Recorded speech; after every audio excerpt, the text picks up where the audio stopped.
My ex demanded I raise her baby, but it's not even mine. This story is titled, Am I Wrong for Divorcing My Ex Over Kids and Refusing to Be Part of Her Son's Life? Posted by you/NotMyKid, on r/AmIWrong. Our OP is 46 years old. His ex-wife is 45. And their story starts 16 years ago, back when they were both in their late 20s and thought they had their whole lives figured out. At the time, OP and his ex-wife, let's call her Monica, were married and seemingly happy. They had the house, the careers, the whole picture-perfect life. But there was one massive issue brewing beneath the surface. One conversation they kept avoiding. One decision that would eventually tear them apart. Children.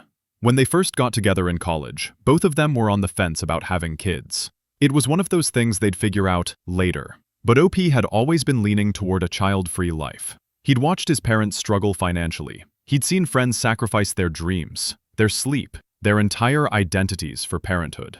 And while he respected that choice, it just wasn't the path he wanted. OP had always dreamed of retiring early, traveling the world without worrying about school schedules, waking up on a Saturday morning and deciding to fly to Barcelona on a whim. He wanted financial freedom. He wanted spontaneity. He wanted a life where his money and time were his own. Kids didn't fit into that vision. But about a year into their marriage, something shifted in Monica. At first, it was subtle. She'd linger a little too long at baby showers, cooing over tiny onesies and nursery decorations. She'd show him photos of her friends' babies on social media, commenting on how cute they were. She started asking him what he thought about their nieces and nephews more often than usual. Then, the hints got louder. She'd make jokes about getting pregnant, except they didn't feel like jokes. They felt like tests. Like she was trying to gauge his reaction, trying to see if he'd warm up to the idea. One day, she accidentally sent him a TikTok about the joys of fatherhood. Another time, she casually mentioned that her friend's husband didn't want kids at first either, but now he's obsessed with being a dad. The hints kept piling up. And then, one evening, OP came home from work to find a book sitting on his nightstand. The title? The Joys of Fatherhood. Monica said she'd seen it at the bookstore and thought he might find it interesting. That's when OP knew he couldn't avoid the conversation any longer. He sat Monica down that night and asked her directly, "Do you want kids?" There was a long pause. Monica looked down at her hands, fidgeting with her wedding ring. And then she admitted the truth. Yes, she did. Over the past year, she'd completely changed her mind. She didn't just want kids someday. She wanted to start a family. Soon. She could picture herself as a mother. She wanted the sleepless nights, the first steps, the school plays. She wanted all of it. And OP? He still didn't. According to OP, that conversation lasted hours. They went back and forth, trying to find some kind of compromise. But how do you compromise on kids? You either have them or you don't. There's no middle ground. Monica kept saying things like, "You'll change your mind once we have one," or "You don't know what you're missing," or "We can make it work. Other people do." But OP knew the truth. Kids aren't something you should make work. Kids aren't something you compromise on just to save a marriage. Because if you do, someone's going to end up miserable. And that misery, it spreads. Here's where OP made a decision that most people wouldn't have the courage to make. He asked for a divorce. Not because he didn't love Monica. He did, deeply. But he loved her enough to let her go. He told her, "I don't want you to wake up at 40, childless, filled with regret and resentment because I held you back. I don't want to be the reason you never got to be a mother. You deserve to have the family you want, just not with me." But Monica didn't see it as a gift. She saw it as abandonment. She broke down crying. She begged him to reconsider. She kept insisting that he'd change his mind if he just gave it a chance, that they could go to therapy, that they could figure it out together. But OP had made up his mind. Monica didn't accept the divorce easily. In fact, she fought it tooth and nail. She delayed signing papers. She kept scheduling one more talk to try to change his mind. She dragged the process out for almost 2 years, hoping he'd crack under the pressure. But OP stood firm, and eventually the divorce was finalized. According to OP, those 2 years were the hardest of his life. He still loved Monica. Part of him always would. But he knew that staying would have destroyed both of them. Fast forward 16 years. OP has dated over the years, but nothing ever felt quite right. He had a few serious relationships, but none of them made him want to settle down again. He was starting to think maybe he was just meant to be alone. And then, 4 years ago, he met Jenna. Jenna was different. She was smart, independent, had her own career, her own life. She didn't need him. She chose him. And crucially, she was also child-free. She understood his lifestyle. She wanted the same things he did. They clicked immediately. For the first time in over a decade, OP felt like he'd found his person. Someone who truly got him. Someone who didn't try to change him or convince him to want something he didn't. After 3 years together, OP proposed. Jenna said yes. They started planning a small destination wedding. OP's life was exactly where he wanted it to be. He was happy. He was free. He was living the dream he'd fought so hard to protect. And then, out of absolutely nowhere, Monica reached back into his life. One random Tuesday afternoon, OP's phone buzzed. It was a message from Monica, a name he hadn't seen on his screen in over a decade. The message was casual, friendly even. "Hey, long time no talk. I've been thinking about old times lately. Would you want to grab coffee sometime? Just to catch up. No drama, I promise." OP stared at the message for a long time. Part of him was curious. Part of him thought it might be good for closure. They'd ended things on such a painful note, and maybe after all these years, they could finally have a peaceful conversation. He showed the message to Jenna. Jenna read it and shrugged. "If you want to go, go. I trust you. Maybe it'll be good to clear the air after all this time." So OP agreed. They scheduled to meet at a cafe downtown the following Saturday. Neutral territory, public place, low stakes. When OP arrived, Monica was already there, sitting at a corner table. She looked different. Older, obviously, but also tired. There were lines around her eyes that hadn't been there before. She smiled when she saw him and waved him over. At first, it was fine. A little awkward, sure, but fine. They ordered coffee. They talked about work. Monica was still in marketing. OP had switched careers a few years back. They talked about mutual friends who'd moved away, gotten married, had kids of their own. They carefully avoided any mention of their divorce. Monica mentioned that she'd been dating over the years but hadn't remarried. OP could hear something sad in her voice when she said it. OP mentioned that he was engaged to Jenna, that they were planning a wedding. And that's when Monica's expression changed. Just for a second, something flickered across her face. Disappointment? Jealousy? OP couldn't quite read it. She forced a smile and said, "That's great. I'm happy for you." But OP could tell she wasn't.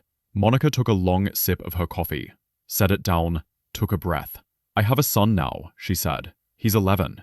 OP nodded. "That's great. I'm really happy for you." "I'm glad you got the family you wanted." He meant it sincerely, but Monica's face didn't light up the way he expected. Instead, she looked exhausted. "His dad's not in the picture," she continued, her voice getting quieter. "He left before our son was even born. I've been raising him completely alone for over a decade now, and honestly, it's been really, really hard." OP felt a pang of sympathy for her. Single parenthood was no joke. He couldn't imagine the stress. "I'm sorry to hear that," OP said. "That sounds incredibly tough." Monica nodded. She looked down at her coffee cup, tracing the rim with her finger. "He's a good kid," she said, "but he's getting to that age where he needs a father figure, a man in his life, someone to teach him things I can't." OP wasn't sure where this was going, but something in his gut told him he wasn't going to like it. Then Monica looked up, looked him straight in the eyes. "I think you should be a part of his life." OP blinked. "What?" "He needs a masculine influence," Monica said, her words coming faster now. "A father figure, someone stable, someone good." OP opened his mouth to respond, but Monica kept going. "We were so good together," she said, her voice almost pleading now. "We had something real. We could try again. We could be a family. You me, and my son. OP felt like he'd been hit by a truck. He tried to stay calm. He tried to choose his words carefully. Monica, he said slowly, I'm engaged. I'm happy. And more importantly, I still don't want to be a parent. Nothing's changed on my end. Monica's face fell, but then she recovered, pushing harder. But you're older now, she said, more mature. You've had time to think about it. Maybe you've changed your mind? I haven't, OP said firmly. You and Jenna aren't that serious, right? Monica pressed. I mean, you haven't even set a wedding date yet, have you? They had. It was 6 months away. OP felt his frustration rising. We absolutely have. We're getting married next summer. Monica's expression hardened. You're really going to marry someone who'll never give you a real family? OP tried to redirect the conversation. Change the subject. Talk about literally anything else. But Monica wouldn't drop it. She kept circling back, kept pushing, kept trying to sell him on the idea of playing house with her and a child that wasn't even his. Finally, OP had enough. He set his coffee cup down a little too hard, looked Monica dead in the eye. Monica, I need you to hear this clearly. I'm happy with Jenna. I'm not interested in you romantically, and I'm not interested in raising your son. That's not my responsibility. The cafe suddenly felt very quiet. Monica's face went through about 5 different emotions in 3 seconds. Shock, hurt, anger, and then she snapped.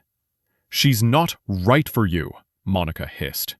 Jenna's selfish. She's not wife material. She'll never give you a real family. OP stood up.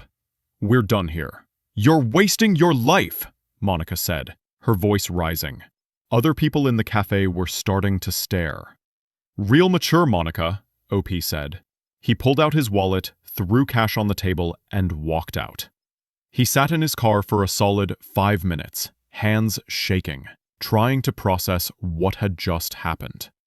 That night, he told Jenna everything. She was furious on his behalf, but also weirdly amused. She really thought you'd just, what, drop me and play stepdad to her kid? Jenna said, shaking her head. That's unhinged. OP thought that was the end of it. It wasn't even close. Over the next 3 days, Monica sent him 47 text messages. At first, they were apologetic. I'm sorry for how I acted. I was just emotional. Can we talk again? Then they got desperate. Please don't shut me out. My son deserves a chance to know you. Then they got manipulative. I thought you were a good man. I guess I was wrong. OP blocked her number, but Monica, she was just getting started. A few days later, OP made the mistake of venting to his sister about what had happened. He called her up, told her the whole story, fully expecting her to say something like, "Wow, your ex is crazy. Good thing you got out of there." Instead, his sister said, "Honestly, I think you're being selfish." OP almost dropped the phone. "Excuse me?" His sister sighed. "Look, I've been thinking about this for years. You never should have divorced Monica in the first place." "What are you talking about?" OP said. "You should have given having kids a chance," his sister said. "You would have changed your mind once you held a baby in your arms. Everyone does." OP couldn't believe what he was hearing. "That's not how it works," he said. "You don't just try having kids to see if you like it." "Well, it's too late now," his sister said. "But you could at least step up for her son. It's your fault his child doesn't have a father figure." "His fault? The kid wasn't even his. That makes no sense," OP said. "You broke Monica's heart," his sister continued. "You owe her this. You owe it to her son. You need to do the right thing." OP hung up on her. But his sister wasn't done. She told other family members, and they started reaching out too. His aunt, his cousin, even a few old mutual friends from his marriage. All of them saying the same thing. You need to step up. You need to help Monica. The emotional manipulation was suffocating. Then things went from bad to worse. Monica somehow got Jenna's phone number, probably from an old mutual friend who didn't know better. She called Jenna. According to Jenna, Monica's voice was sweet at first, almost friendly. "Hi, this is Monica. I just wanted to reach out woman to woman. I think there are some things you should know about your fiancé. Jenna, to her credit, stayed calm. Such as, he cheated on you, Monica said. With me. During our coffee date. We kissed. He told me he still has feelings for me. Jenna almost laughed. That's a fascinating story. Anything else? He's been texting me, Monica continued, saying he's confused, saying he's not sure about marrying you. Uh-huh, Jenna said, completely unbothered. Don't you care? Monica said, sounding frustrated now. Not even a little, Jenna said, because I know you're lying. Have a nice life, Monica. Jenna hung up and immediately blocked the number. When she told OP about it, they both just stared at each other in disbelief. She's actually trying to sabotage us, OP said. Yeah, Jenna said. She is. But the absolute peak of insanity came a few days later. OP was at work when Jenna called him, her voice tight. Your sister is at my house. What? OP said. She showed up with her kids, Jenna said. She's sitting on my porch and refusing to leave. OP left work immediately and started driving to Jenna's place. But by the time he got there, it was already over. Here's what happened. OP's sister had shown up unannounced with her 3 young kids. When Jenna answered the door and said OP wasn't there, his sister just sat down on the porch. I'll wait, she said. Please don't, Jenna said. But OP's sister didn't move. She sat there with her kids. It was cold, windy. The kids didn't have jackets and were starting to shiver. Jenna felt terrible for the kids. So against her better judgment, she let them inside. That's when OP's sister launched into her speech. She told Jenna that if she really loved OP, she'd leave him. He belongs with Monica, his sister said. They'll always be connected. He'll never be truly happy with anyone else. Jenna just stared at her. If you don't leave him, his sister continued, it proves you're only with him for his money. Jenna made about 6 figures more than OP, but okay. Monica and their child would use OP's money in a godly way, his sister said. Their child, not even pretending the kid was someone else's anymore. Jenna didn't say a word. She just stared at OP's sister in complete, unnerving silence. Eventually, OP's sister got so uncomfortable she gathered her kids and left. When OP found out, he was beyond furious. He called his sister immediately. What the hell is wrong with you? He said. You ambushed my fiancée in her own home? I was trying to help you, his sister said. Jenna has you under her spell. You can't see clearly. You're out of your mind, OP said. I know what's best for you, his sister insisted. No, OP said. You don't, and I never want to hear from you again. He hung up, blocked her number, and he told her to pass that message along to anyone else who sided with Monica. But the messages didn't stop. Over the next week, 10 different people reached out to OP. Family members, old friends, people he hadn't spoken to in years. All of them saying the same thing. Your sister's right. You need to help Monica. Every single one OP blocked. 10 people total. 10 people who thought they had a right to dictate his life, who thought he owed something to a woman he divorced 16 years ago because of a fundamental incompatibility. It was exhausting. It was infuriating. It was insane. But OP was done. He was drawing a line in the sand. OP chose Jenna. He chose his autonomy. He chose the life he'd fought so hard to build. He refused to be manipulated by his ex-wife. He refused to take responsibility for a child that wasn't his. And he refused to let toxic family members poison his happiness. Today, OP and Jenna are still together, still planning their wedding, still living their best child-free lives. And Monica, she's out of the picture for good. As for the family members who turned on him, OP says he doesn't miss a single one of them. This story is a masterclass in standing your ground. OP did everything right 16 years ago. He was honest about what he wanted. He didn't lead Monica on. He gave her the chance to have the family she wanted, even though it meant losing her. That's not cruelty. That's respect. And now, all these years later, Monica is trying to rewrite history. She's trying to guilt-trip OP into playing house with a child that was never part of their agreement. But here's what really gets me. The audacity of the people around OP.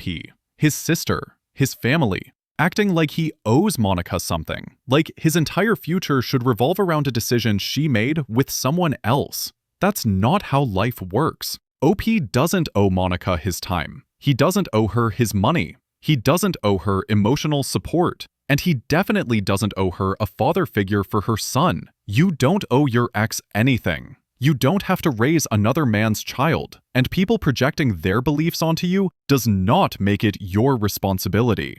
OP knew what he wanted. He communicated it clearly. He made the hard choice, and he stood by it. That takes courage.